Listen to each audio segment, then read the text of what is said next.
En Sucedió en el Perú hemos hecho varios programas referidos a la música rock, a la nueva ola, inclusive sobre música chicha o cumbia peruana, y también, por supuesto, referirnos a compositores y cantantes de nuestra música criolla. Pero poco se ha hecho acerca de nuestra música andina. Y hoy lo vamos a hacer a través de un personaje que comenzó a interesarse por esta música andina y le dio gran arraigo y reconocimiento en todo el Perú y, por supuesto, a través de su región natal, Ancash. Estamos hablando de Ernesto Sánchez Fajardo, nada menos que el jilguero del Huascarán. Él fue un gran compositor, guitarrista, cantante, uno de los primeros en grabar un disco de música vernacular. Se puede decir que le abrió las puertas a los otros artistas que vinieron después de él. Estamos aquí en el Teatro Municipal, que fue testigo mudo de sus presentaciones aquí en este mismo escenario. Hoy hablaremos de Ernesto Sánchez Fajardo, porque la vida del jilguero del Huascarán también sucedió en el Perú.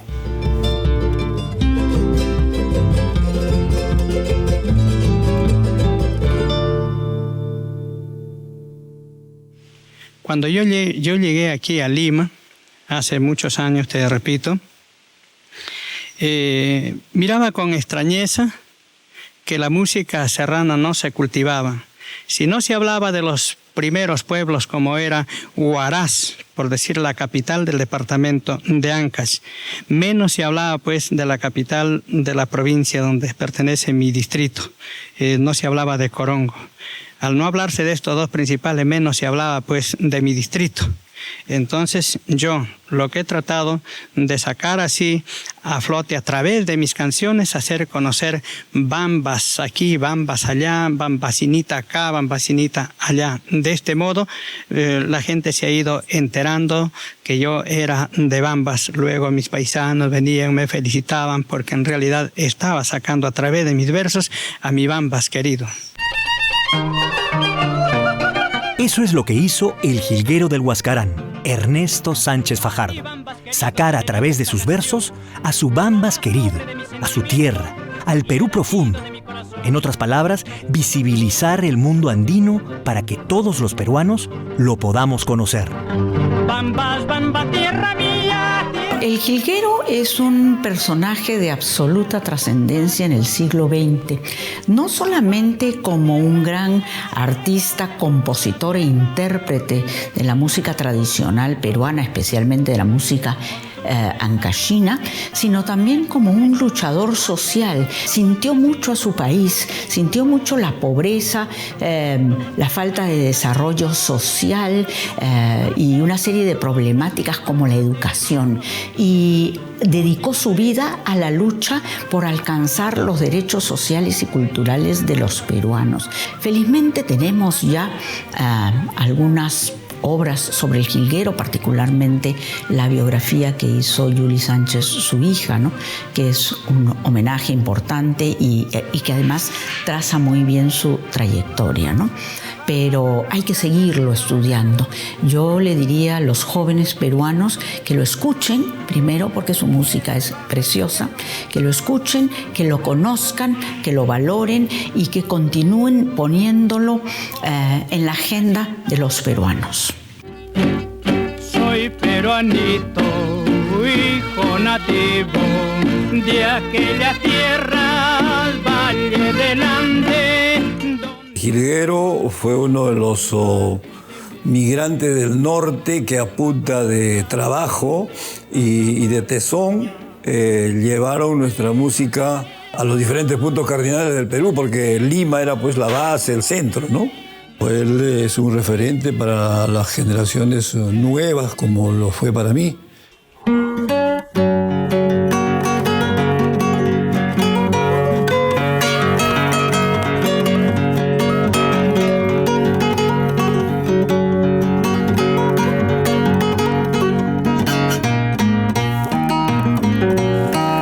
A través de los cristales del marco de la experiencia, viví son la existencia de aquel pasado que añoro, por el cual más y más lloro al ver mi triste destino. Algo así.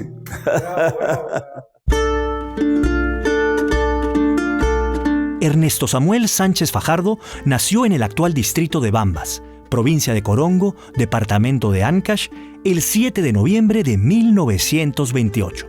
Sus padres fueron Emilio Sánchez Roldán y Salvadora Fajardo Sánchez. El jilguero fue el mayor de 2 hermanos. Su madre falleció cuando él era muy pequeño, dando a luz a quien iba a ser su única hermana. Ambas murieron. Siendo todavía un niño, a los 7 años, dejó su tierra con el objetivo de llegar a la capital. Sale con un primo un poco mayor que él a aventurarse y conocer esa ciudad de la que tanto le habían hablado. Entonces sale y bueno, emprende esta ruta para llegar a Lima, que en realidad en el camino pierde al primo y a él le dura un lapso de 5 años más o menos llegar recién a Lima, ¿no? En ese trayecto él se ha oficiado de 1000 maneras, de 1000 formas precisamente para poder sobrevivir, ¿no? Pasó por Trujillo, Chimbote, Paramonga, Barranca, La Ceja de Selva. Fue una larga travesía y múltiples los oficios que tuvo que desempeñar. Y ahí es donde comienza a trabajar como peón en las haciendas, como mandadero. Ahí es donde hace todo un recorrido por todas las haciendas de aquella época, por San Jacinto, llegó hasta Paramonga y bueno, conoció lo que significaba un terrateniente, un peón, cómo se lastimaba y cómo se explotaba a la gente. Y bueno, en una de esas es que se lo han llevado, o él fue con un grupo de gente a Ceja de Selva, donde ya había pasado digamos, boom del caucho, ya estaba pasando, pero igual él llega a emplearse, digamos, de cauchero, como mitallero, como chiringuero, que son oficios, digamos, de gente que estaba en Ceja de Selva.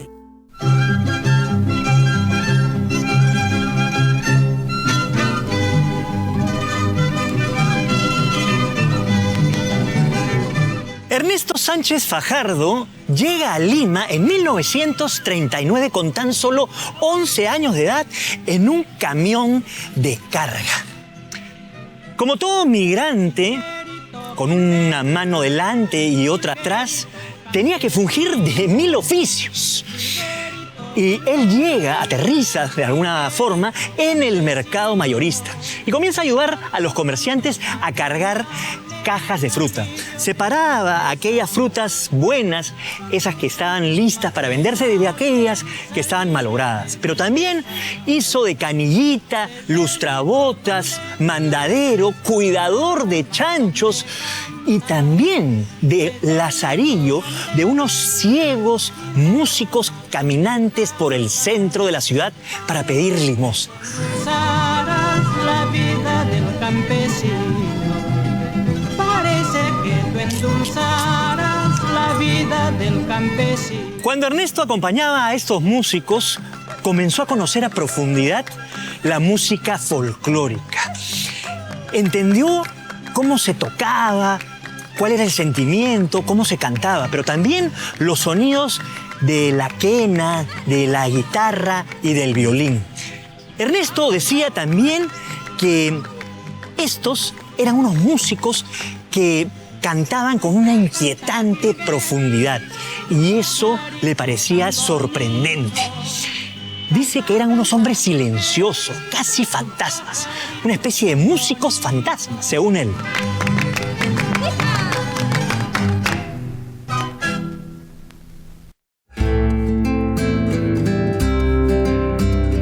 Ellos llegan prácticamente al mercado Manzanilla en esa época, en La Victoria, que estaba cerca precisamente del Coliseo. Había un coliseo por ahí, el Coliseo Grau. Y bueno, igual llega a la parada también y ese es su primer, digamos, escenario, ¿no? Su primer aplauso precisamente lo recibe ahí. trabaja como mandadero los comerciantes en la parada.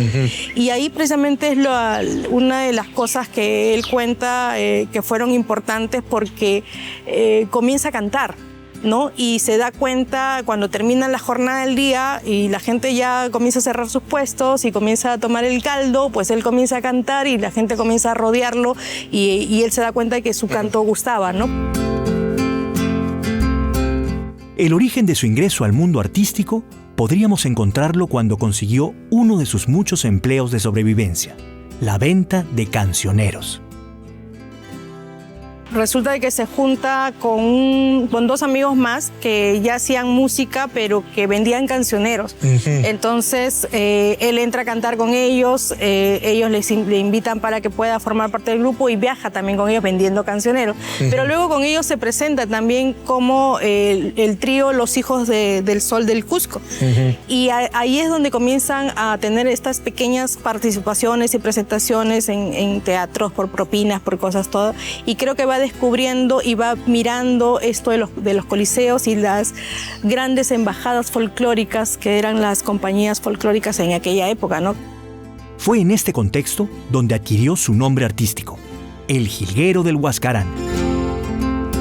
Él descubre esto de las compañías y bueno, le viene las ganas de querer pertenecer a una de esas compañías, pero también tenían su disciplina, ¿no? O sea, había que subir niveles. Claro. Entonces no era que uno podía entrar de frente a bailar, ¿no? Y él empieza como cargador de maletas, luego comienza a ensayar las coreografías, empieza como bailarín y luego llega a ser director de la coreografía y luego comienza ya a querer cantar hasta que la maestra Luz Gálvez lo escucha cantar y se presenta la oportunidad siempre cuando alguien falta, no está, y decide que él vaya a cantar y ahí es donde lo bautiza como jilguero del Huascarán, haciendo relación con el lugar donde él había nacido, que era Ancash.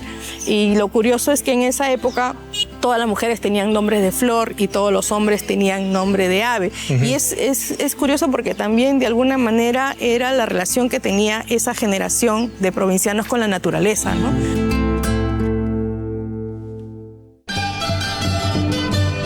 Otro de los hechos que impulsó la carrera artística del Jilguero del Huascarán fue su participación en la fiesta de San Juan de Amancaes en 1949. Sí, la famosa fiesta de Amancaes en el Rímac. Allí obtuvo el diploma de honor y la medalla de oro de manos del alcalde del Rímac. Al año siguiente, en 1950, viajó a su tierra, el pueblo de Bambas, con el objetivo de reencontrarse con su padre. Su llegada coincidió con la fiesta de la Virgen del Rosario. El esplendor de la música, danza y color de esa festividad lo nutrió notablemente para el desarrollo de su actividad artística. Padre es el respeto, es la protección y el amparo. Seriedad y fuerza es el don de la justicia. Padre, Padre, gracias Padre mío.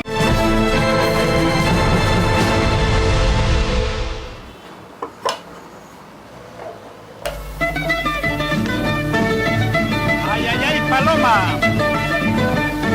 Para todo el callejón de Conchucos. Guari, Pomabamba, Tiwa, Alaska, Corongo.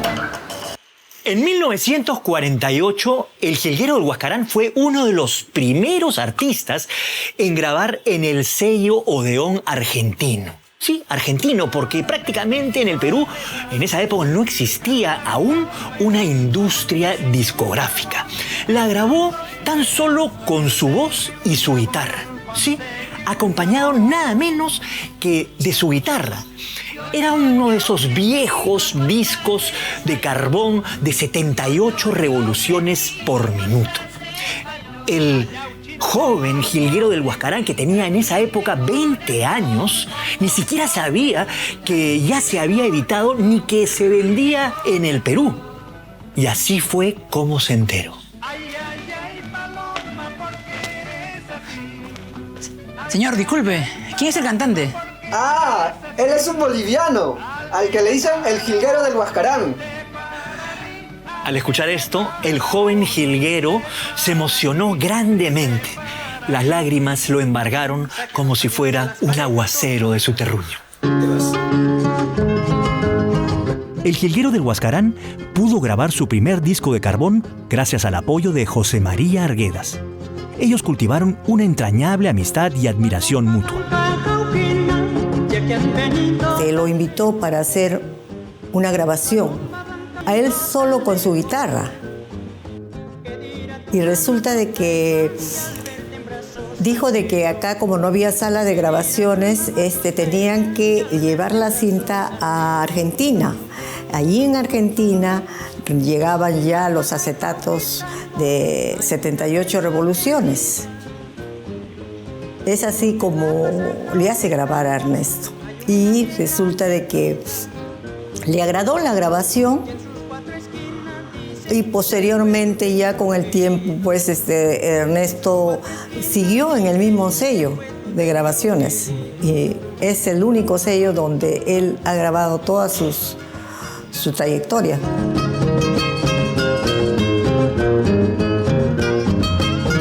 Grabaciones en Lima, ya habían grabaciones, pero más eran referidas a otros géneros musicales, pero no de música andina. Y fue precisamente el maestro José María Arguedas el que comienza a hacer esta incursión de la música y comenzó a invitar, a convocar a ciertos artistas para que puedan grabar cintas magnetofónicas y luego llevar esta cinta a Argentina y fuera devuelto, pero en discos de carbón. Así es. Lo curioso es que grababan, sin ninguna, cuestión tecnológica que pudiera modificarles lo que ellos interpretaban, ¿no? Se grababa en una. Si el Jilguero del Huascarán tuvo un lugar en el mundo donde fue aclamado y triunfó, ese fue el Coliseo, o mejor dicho, los Coliseos. Y una de esas personas que asistía frecuentemente a estos coliseos era nada menos que José María Arguedas. Él admiraba profundamente al Jilguero del Huascarán. Por esos años, él era funcionario público. Trabajaba en el Ministerio de Educación.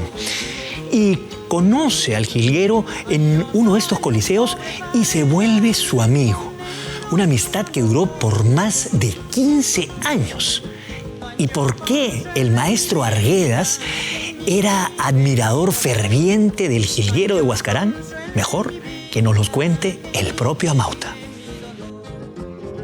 Y es que toca la guitarra con una dulzura y sus canciones recorren todo el registro, todos los matices de las emociones populares, el amor intenso y correspondido, el desengaño, la lucha contra la adversidad y las injusticias de las autoridades. Arguedas sabía perfectamente cuál era el mejor lugar para poder ver al Jilguero. Sin duda, a los coliseos. El Jilguero es hoy la máxima atracción de esos lugares, de esos templos. Id a oírlo en su centro vivo, a un coliseo, y os hablará del Perú nuevo, mestizo, no indio. Os hablará directamente a la propia corriente de las venas. El doctor José María Arguedas era único, pues, en el Coliseo. Llegaba con su ropita sport y muy cariñoso, muy asequible era. Las personas se le acercaban y él saludaba. Tenía un ambiente especial en las galerías del local, porque había galerías preferencial y platea. El Coliseo era grande. Llegaba él y ya el señor empresario don César Gallegos les tenía seleccionado un ambiente para que él se siente. Y ahí veía el espectáculo. Reunía inclusive con los dirigentes de la Asociación de Folcloristas que había en aquella época y intercambiaban ideas por la disciplina que debía de haber entre los artistas. Vestuario, la música típica de la zona donde representaban y inclusive tenían que ser calificados por el Ministerio de Educación, el artista. Esto en coordinación con los empresarios, coordinaba él mucho para que el artista se presente tal y cual fuera de la región de donde venía. Arguedas jugó un rol en los 40s y 50s importantísimo para que se conociera mejor el trabajo que desarrollaban los coliseos y dejó pues todo un registro muy amoroso pero muy acucioso acerca de este periodo de la historia de la música peruana, ¿no? Es lo que llamamos la época de oro del folclore, ¿no? Es la época en que se globaliza y que, bueno, adquiere un auge nacional. Arguedas y Josafat Roel Pineda, otro célebre intelectual nacional, conjuntamente con el doctor Arturo Jiménez de Borja, íbamos todos los domingos al Coliseo Nacional y ahí conocimos a los artistas, entre ellos Requereo Huascarán, que se volvió gran amigo de Arguedas, que era profesor ya en la Universidad de San Marcos. Entonces, él destacaba y hacía espectáculos muchas veces generosos para promover el folclore a nivel nacional. Los primeros coliseos surgieron en Lima a fines de la década de 1930 y tuvieron largos años de esplendor. Era mucha gente provinciana la que llegaba a los coliseos, casi la totalidad. Entonces, el coliseo se llenaba totalmente. No cabía una paja. Todos los domingos era lo mismo. No era una sola vez, todos los domingos, cada cual por su artista preferido. La programación era bastante extensa porque había Vermú, matiné, era una programación, digamos, de un desfile artístico, era como una tarde familiar en realidad, porque no se vendía licor, se vendía mucha gaseosa, mucha canchita, y iban familias, o sea, iba el papá, la mamá y los bebés, ¿no? Entonces era muy familiar, eran los domingos. Recuerdo del Coliseo del Puente del Ejército, el Coliseo Lima y el Gran Coliseo Nacional. Y sé que en esos locales, el jilguero del Huascarán, junto con sus coetáneos como Jaime Guardia, la Lira Pausina, el Picaflor de los Andes y otros, actuaban para su público. Me gustaría saber también, en esa época también tenían algunos contemporáneos, ¿no? Pastorita Guaracina, Jaime Guardia. ¿Qué relación había entre ellos? Y qué, digamos, era algo nuevo en realidad. Ellos no se encontraron con una escena nueva, ¿no? No tenía referentes. Claro, en el caso de, por ejemplo, doña María Alvarado Trujillo, Pastorita Guaracina, era muy interesante porque eran dos personajes muy importantes en la música tradicional. Ya estaban asentados con su popularidad y, como tú dices, no había referentes antes de ellos. Entonces ellos estaban marcando la referencia para la generación que venía detrás de ellos, y era por eso muy importante lo que ellos cantaban, lo que ellos, digamos, cómo era su forma interpretativa, su estilo, porque estaban creando el camino para los que venían, ¿no? Eran figuras estelares dentro de la programación de los coliseos, y con el maestro Jaime Guardia, a él lo conoce recién en el Coliseo Nacional. Pero los coliseos no solo estaban en Lima, sino también en las regiones. También había coliseos en provincias. En Chimbote, en Trujillo, también en el Cusco, o sea, en Junín también, en casi todos los lugares había coliseo. Entonces ahí se presentaban, venían, los contrataban y periódicamente se presentaban. En este momento no recuerdo el nombre, pero había un señor que le decían el Diablo. Entonces ese señor contrataba a los artistas nacionales de música costeña como también de música andina. El Diablo Dávila. De una piedra me puse a escribir, y al grabar tu nombre me puse a llorar, y al grabar tu nombre me puse a llorar.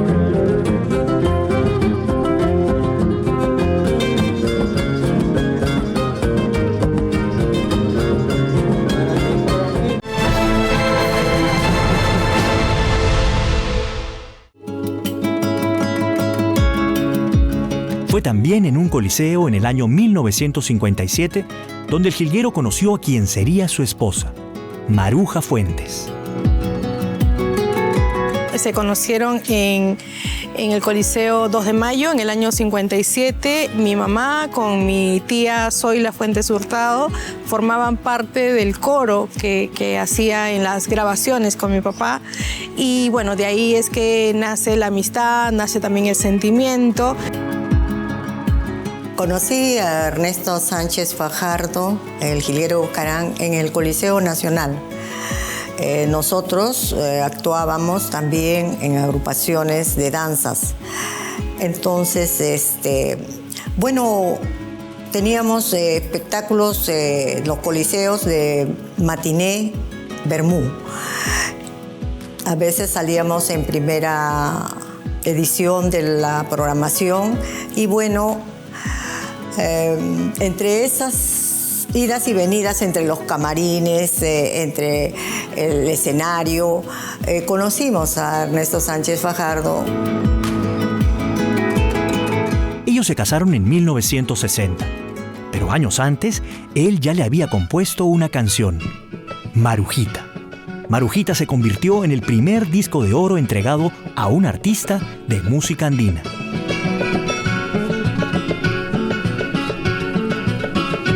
Cantando te conocí, linda Marujita, como rosita en botón de la primavera. Cantando... En el año 59 ya me había dedicado una canción, un vals, que se llamaba Marujita, interpretado por él en su voz y el acompañamiento de Modesto Pastor y Paco Maceda. Él fue en 45 revoluciones y en la década del 60 y ya fue en Huayno. Se cogieron los instrumentos musicales de guitarras transportadas. Entonces, al estilo del pueblo de Cajatambo. Y quedó pues perfecto. El acompañamiento musical del disco de Huayno Marujita, que tuvo bastante éxito, ¿no? Primero fue el vals y luego sale ya la letra, se inspira en el género de chuscada, con el toque cajatambino, y graba el verso de Marujita. Y bueno, esto resulta ser un éxito extraordinario. Salió en disco de 45 en vinilo y se convierte precisamente ese mismo año en el disco más vendido de música andina. Por primera vez se entrega un disco de oro para el género andino. Hasta ese momento había sido para música criolla, para música internacional. Eres la fuente de toda mi alegría. El matrimonio Sánchez Fuentes tuvo 2 hijas. Ellas y su descendencia han preservado la obra de don Ernesto Sánchez Fajardo, el jilguero del Huascarán.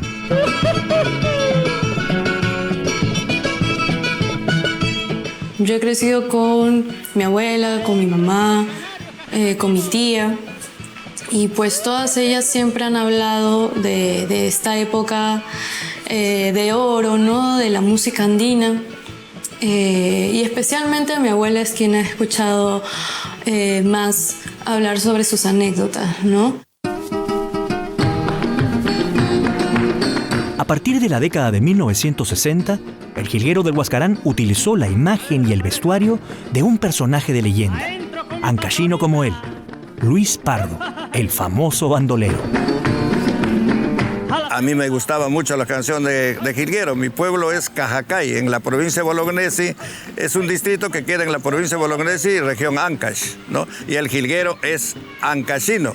Y me gustaba jilguero su forma de canto, hasta su forma de vestirse, porque se vestía muy parecido a la ropa de la provincia de Bolognesi, que es la ropa que usaba el gran bandolero Luis Pardo.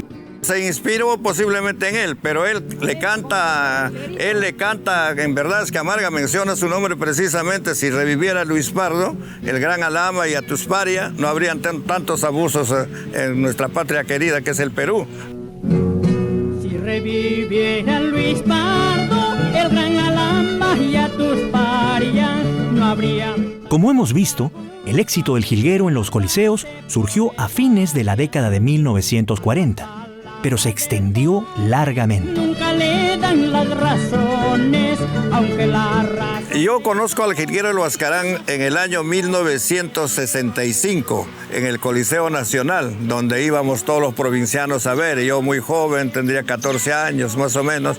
Por supuesto que ya en mi pueblo lo escuchaba sus canciones antes de venir a Lima. Y cuando vine a Lima, mi primera opción, mi primera ambicia era conocer al jilguero del Huascarán. Era un cantautor perfecto y un cantante solista aclamadísimo. Él para cantar no necesitaba ni conjunto, su guitarra y él, punto. Lucerito del amanecer sobre el guandón te vi relumbrar, blanco granizo yo te vi llorar. Queremos subrayar que el jilguero del Huascarán no solo fue cantante, sino también compositor, es decir, todo un cantautor. Hace su primera composición cuando tenía 15 años, se tituló Cara a Cara, era de, digamos, un estilo romántico, ¿no? Dedicado al amor. Luego comienza ya a trabajar otro tipo de repertorio como es, digamos, para fechas conmemorativas, después también dedicados al terruño, dedicados a las cosas que pasaban incluso como, por ejemplo, cuando llegaba una carretera o cuando sucedía lo del Estadio Nacional. Yo creo que entre las que más me gustan está Soy Ancashino, ¿no? Que es preciosa. También Cañón del Pato también es muy, muy bonita, ¿no? Esas canciones se insertan en la tradición ancashina del canto a la tierra, del canto a la identidad. Él fue, de alguna manera, sucesor de dos grandes figuras, Maximiliano Rosario Schwann y Jacinto Palacios, ¿no?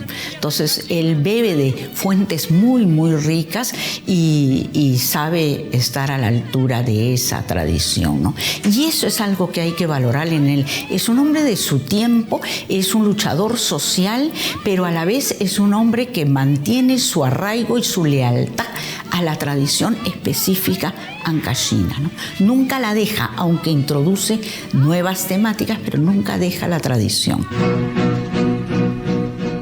Te da mucho que reflexionar en sí mismo. Por ejemplo, pienso en esta canción a propósito de todo el contexto del punk y el rock, el garage. Pienso en esta canción de los 4 ritmos, en donde nombra, ¿no?, esta mezcla con el rock and roll. Y otra vez, pienso que es un testimonio muy particular de todo este cambio, esta transformación que está atravesando Lima.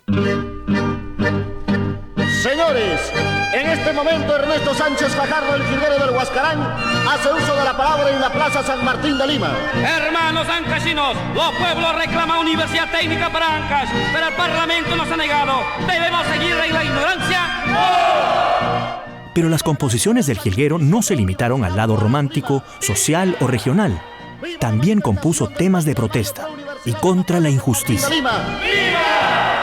Y una coyuntura, digamos, social, política, que lo inspiraba como para poder hacer estas canciones de denuncia social. Y ahí comienza a tener repercusión precisamente en un nuevo público que era un público, digamos, de universidades, de gremios, y era muy sorprendente, y lo contaba él también, de que cómo sus canciones podían ser escuchadas en los parlantes cuando precisamente habían estas reuniones de universitarios o estas reuniones de agrupaciones de gremios sociales, ¿no? Pero siempre estuvo detrás de la reivindicación de el sentimiento del provinciano, y aparte de la defensa del derecho, por ejemplo, de tener una propia lengua y ser escuchado en su propia lengua, ¿no? Son cosas que a él desde muy joven le fueron inspirando. Siento de ver a mi patria en manos de los burgueses. Por esa razón, el jilguero fue convocado por estudiantes universitarios a interpretar parte de su repertorio en sus centros de estudio. El jilguero de Huascarán se presentaba todos los domingos en el Coliseo Nacional, y por eso cuando yo ingreso a la universidad Y ya de cachimbo, teniendo en consideración mi apego por los artistas folclóricos nacionales y por el arte vernacular peruano, me atreví a llevar este espectáculo a la Universidad Mayor de San Marcos, que por entonces, estamos hablando del año 55 del siglo pasado, era una universidad aristocrática. Entonces rompimos esa cuestión y presentamos a los artistas folclóricos, entre ellos el Jilguero Huascarán. Al año siguiente, convencidos los decanos de la Facultad de Letras y de Educación, decidieron otorgar un diploma de reconocimiento al Jilguero Huascarán y se hizo una ceremonia espectacular en el campo, en la concha acústica del Campo de Marte, donde se entregó el diploma de reconocimiento a Ernesto Samuel Sánchez Fajardo, que era el Jilguero Huascarán. El contacto directo era el señor Manuel Acosta Ojeda, otro gran compositor de música criolla y muy amigo del Jilguero Huascarán. Él lo llevaba a diferentes universidades. El Jilguero del Huascarán tiene éxitos muy buenos en ese campo o en ese rubro de la composición, como Al compás de mi guitarra, Verdades que amargan, Peoncitos de mi tierra y otros, ¿no? Y entonces esa canción le encantaba al señor Manuel Acosta Ojeda y lo empezó a llevar a diferentes universidades donde tenía mucho éxito, mucho éxito.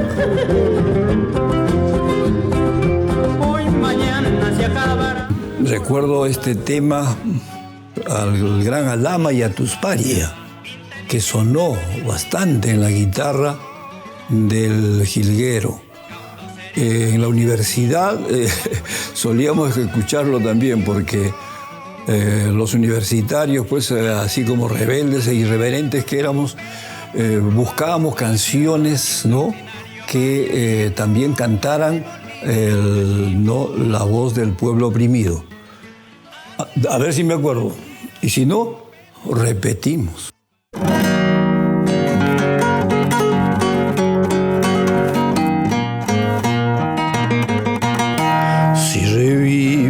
Luis Pardo, gran Alama y a Tusparia, no habrían tantos abusos con la clase proletaria.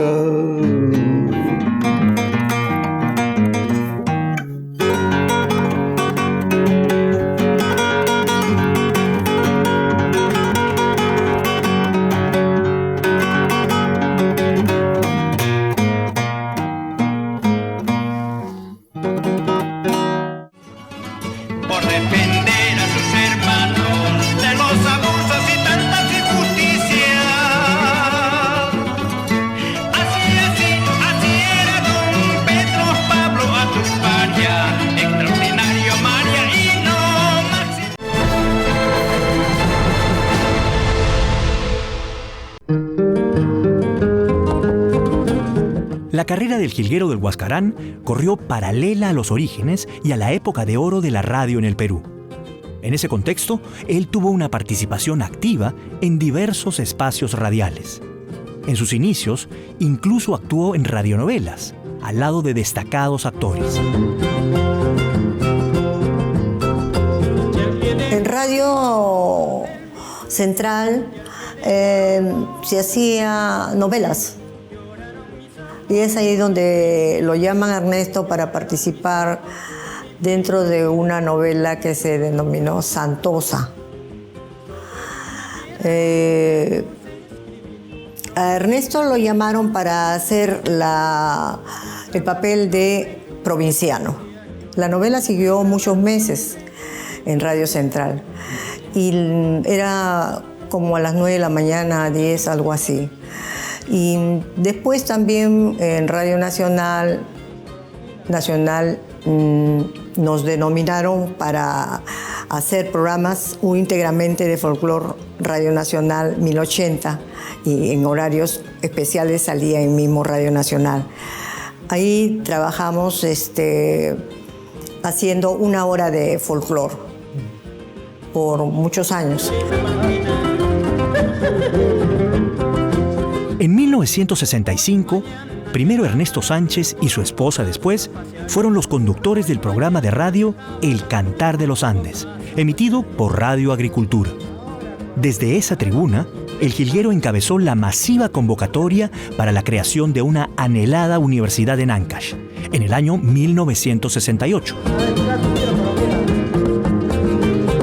La lucha por la universidad ya venía de años atrás, ¿no? Lo que a él le despierta, digamos, el interés es la marcha que hacen los alumnos hacia la caminata que hacen hacia Lima y el maltrato que ellos reciben cuando llegan a Lima. Entonces, la repercusión que tuvo, por ejemplo, con estudiantes de San Marcos que hicieron también una huelga de hambre, eso es que a él lo conmueve y la actitud que toman las autoridades frente a esas situaciones. Y ahí es donde él, a través de su programa de radio, Cantar de los Andes, en Radio Agricultura, es que hace esta convocatoria masiva para la Plaza San Martín. En principio llama a la gente, a sus paisanos, ¿no? a los de Ancash, y se plegan muchos artistas que en ese momento eran figuras ya importantes de Ancash a esta marcha, pero también se plegan estudiantes universitarios y también se plegan organizaciones campesinas, organizaciones digamos lideradas por gente provinciana, y es así donde llega esta marcha multitudinaria, muy reconocida incluso en la prensa, porque fue la primera marcha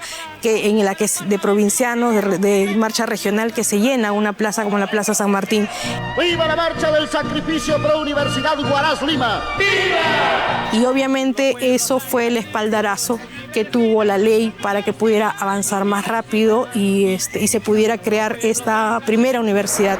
Claman los pueblos ancashinos, universidad, universidad, universidad. Yo estaba muy jovencito, en ese entonces tendría 16 o 17 años, si bien recuerdo, ¿no? Y él lideró esa manifestación pro Universidad de Ancash, ¿no? Y inclusive sacó una canción con el título de Clamor Ancashino, donde los pueblos ancashinos reclamaban universidad. Ernesto Sánchez Fajardo fue fundador y secretario general del Sindicato de Artistas Folclóricos del Perú y presidente de la Federación Nacional Folclórica del Perú. Y él formó desde muy joven una de los primeros gremios, que fue una asociación de folcloristas. Luego se crea, también fue socio fundador del Sindicato de Artistas y luego, digamos, llega a ser secretario general de este Sindicato de Artistas, logra la descentralización, participa como representante dentro de la creación de las primeras leyes del artista. En 1978, Ernesto Sánchez Fajardo se convirtió en el primer artista de la vertiente andina en convertirse en representante de la Asamblea Constituyente que redactó la Constitución del año 1979. Digamos, ya por una cuestión de recuperación de la democracia, a ser parte de la Asamblea Constituyente, donde genera estos dos artículos, 34 y 35, uno que tiene que ver con la enseñanza precisamente en la propia lengua y la otra que tiene que ver con la incursión por primera vez en la legislación del Perú. Él toca el tema del patrimonio inmaterial, ¿no? O sea, el reconocimiento de todo lo que representa expresiones tradicionales. Amor, amor, es un horror soportar tu traición. Querer, amor, amor, que mal pagaste. Lo conocí cuando a fines de la década del 70 yo llegué de mi tierra y me alojé en la cuadra 2 de la Avenida Colonial. Y en ese entonces había muchas instituciones y locales políticos. Entonces me gustaba asistir a algunas charlas y entre ellas una vez pasé por el local del Frenatraca. Me metí, era un mozalbete un poquito curioso y ahí lo encontré al jilguero del Huascarán, a Ernesto Sánchez Fajardo. Lo había escuchado por la Radio Nacional y por Radio Agricultura. Y bueno, la admiración de todos los andinos, pues, que llevamos en la sangre nuestra música. Y me fui aprendiendo de a poquitas algunas canciones de él. Como hemos dicho, el jilguero tuvo una importante participación en la radio. pero también tuvo grandes apariciones en la televisión nacional.